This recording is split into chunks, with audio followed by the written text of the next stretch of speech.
Halo kawan, perkenalkan nama saya Sarah Krisnanti Siagian, NIM PO 71202161. Di sini saya akan membahas mengenai sistem reproduksi pada manusia.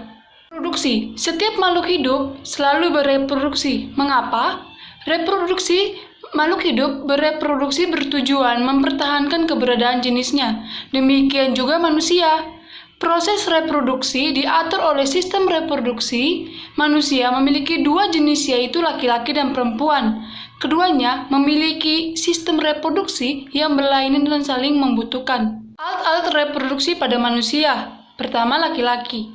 Alat reproduksi laki-laki terdiri dari sepasang testis, saluran-saluran kelamin, kelenjar-kelenjar tambahan, dan penis. Selanjutnya ada alat-alat reproduksi manusia pada perempuan.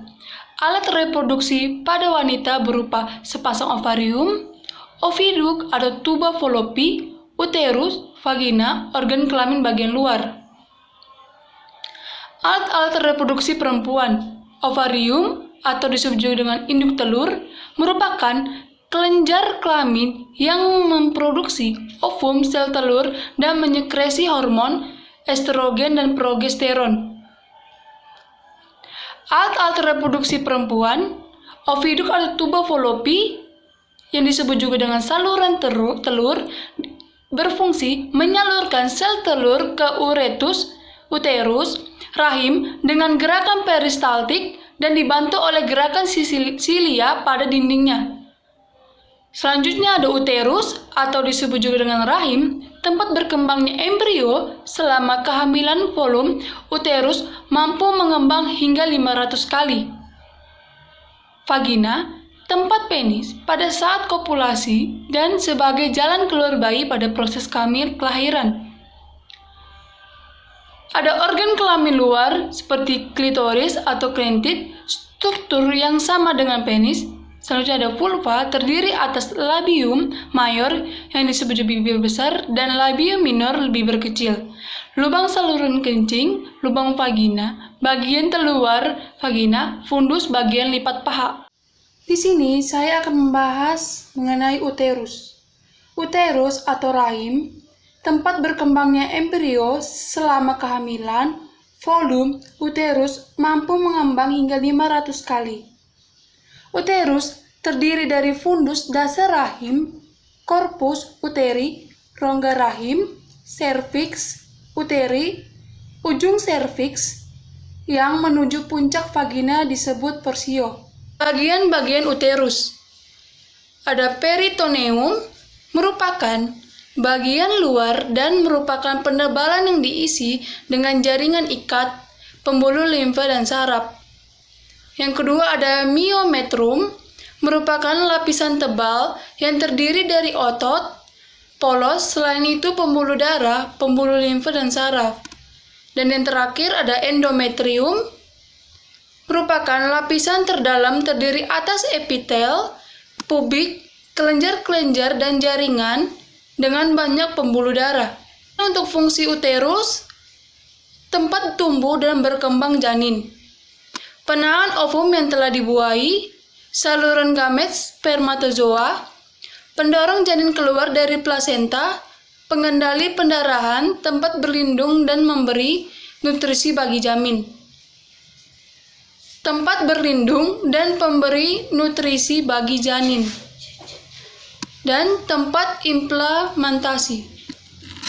Untuk pembentukan sel kelamin, pembentukan sperma, spermatogenesis, terjadi di dalam testis. Spermatogonium bersifat diploid dan selalu membelah diri secara mitosis sehingga berjumlah banyak.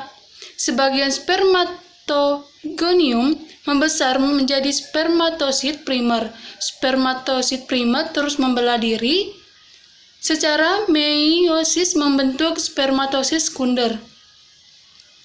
Spermatosit sekunder membela diri kembali secara meiosis menjadi spermatid.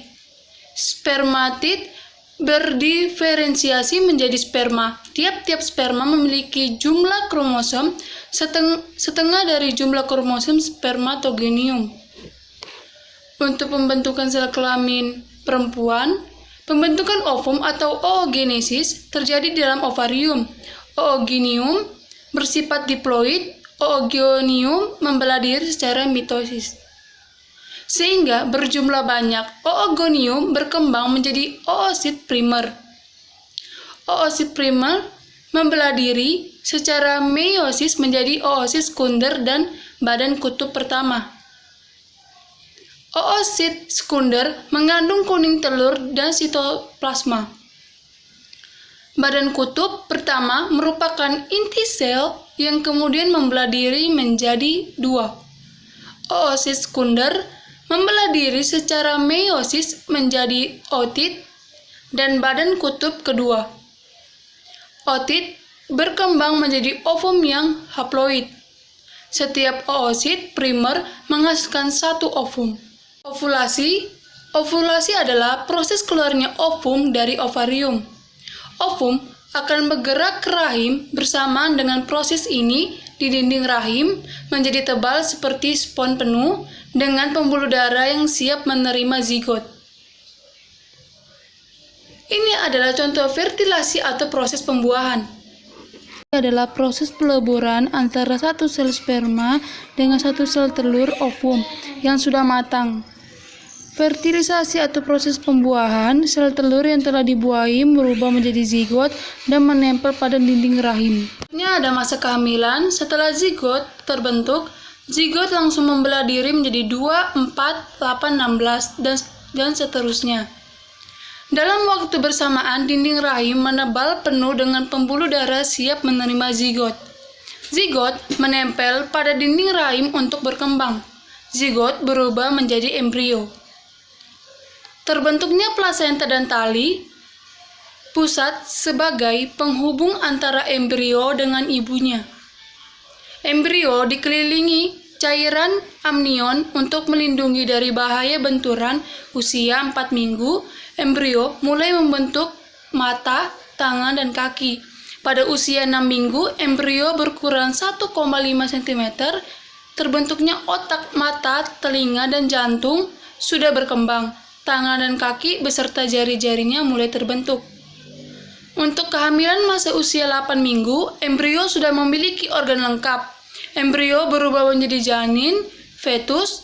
Setelah usia kehamilan mencapai kira-kira 9 bulan, 10 hari, bayi siap dilahirkan. Ini adalah contoh gambar perkembangan zigot hingga bayi. Untuk penyakit pada sistem reproduksi seperti gonorea, kencing nanah, penyebab ini bakteri Neisseria gonorrhea ditularkan melalui hubungan seksual akibat radang pada organ reproduksi yang menyebabkan kemandulan, mata, persendian, dan selaput otak pada bayi.